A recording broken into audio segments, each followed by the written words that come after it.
Hi, I'm Chris Parkin and I'm out tonight foxing with the latest Kahles TI-25 thermal imaging monocular.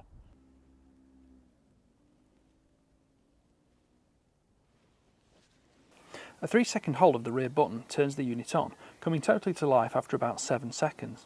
Further short presses change the colour palette from white hot to black hot and then red hot, before returning to the start colour. Another 3-second hold turns the unit off completely, and the other button at the front controls digital zoom magnification options of 1, 2 or 4 times based around the initial 1.7 times optical magnification. A longer hold of the front button initiates the menu structure, initially offering 5 intensity levels for internal screen brightness. 5 contrast options are additionally made available. The third menu function is FFC, the shutter which refreshes the sensor. This can be automated, which is my preference, or turned off completely.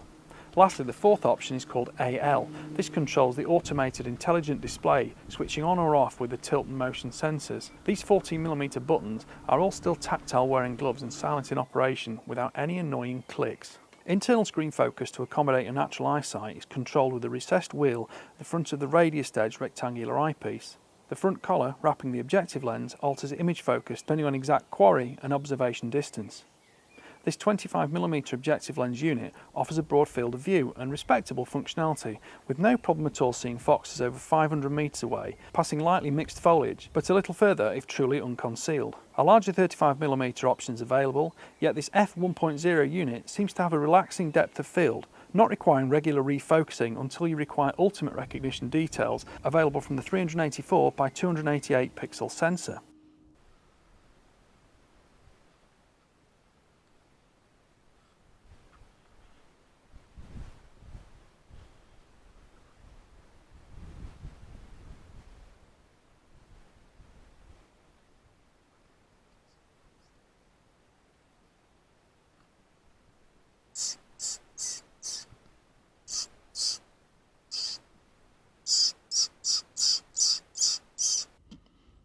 Oi! Oi! The sensor is described as a sub 35 millikelvin sensitivity, and thermal graduation across close aquarium background details is certainly organically textured and crisply displayed on the 1024 by 768 pixel organic LED screen. I specifically like the clear, non-critical focal point of the well-ground ocular lens that wasn't a strain to use from either eye, or alternating head positions on what has to be described as a truly ambidextrous unit.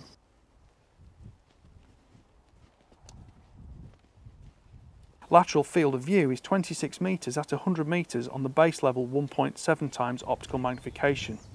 The onboard lithium battery is charged with a supplied USB-C cable and rated for up to 8 hours with operating range from -20 to +50 degrees, which will always intrinsically affect battery life somewhat.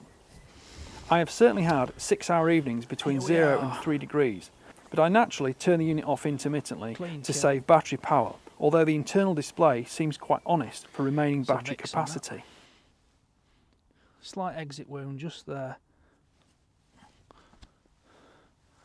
I shot it from high up, well certainly above it. Somewhere in here we'll have the entry. It's just here actually, I think. Right. Kahles offer a 3-year warranty and waterproof rating on this Helia optic. Overall dimensions are 198 by 68 by 63 mm with 430 gram overall weight, striking an optimum balance between hand filling yet not too compact and easily lost. You get a lanyard with it and it's got 2 attachment points below, so it hangs flat and level like that. Because if you put it up down to your chest, still flat and level. It's quite a boxy shape, it's sort of square in overall profile, but it does mean it hangs flat. And when you grab it, it doesn't roll around and you can pick it with either hand. There is a lens cap and it just clips in there and it's fastened to the lanyard for around your neck. So summing up about the Kahles TI-25, I think some people might be a bit disappointed, and it's certainly a little bit more difficult as a filmmaker having to talk about, you know, the image quality without any footage to back it up in a world where a lot of people want footage. But the flip side to that is you do save quite a lot of money by not having that capability or things like Wi-Fi, and you gain in simplicity with only having 2 buttons, and there's less confusion over the control structure and control network.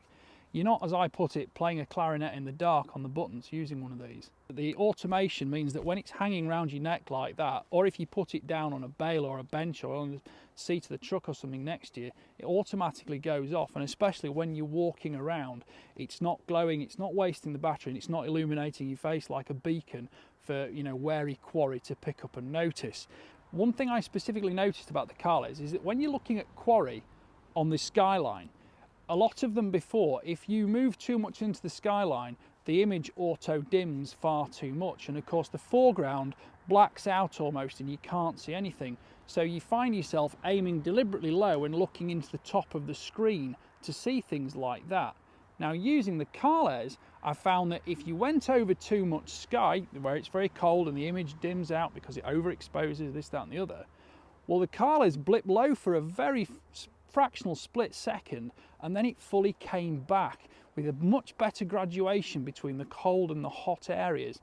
Now, I don't think that's specifically down to the sensor itself. I think that's down to some of the way it's been programmed by the manufacturer, and I have to say I'm very impressed with it, and I found it less fatiguing and less tiresome to use.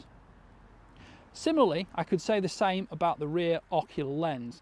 Sometimes you get very critical focal points on these lenses, and it's like looking through a pinhole, and if your head or position change slightly, you lose focus.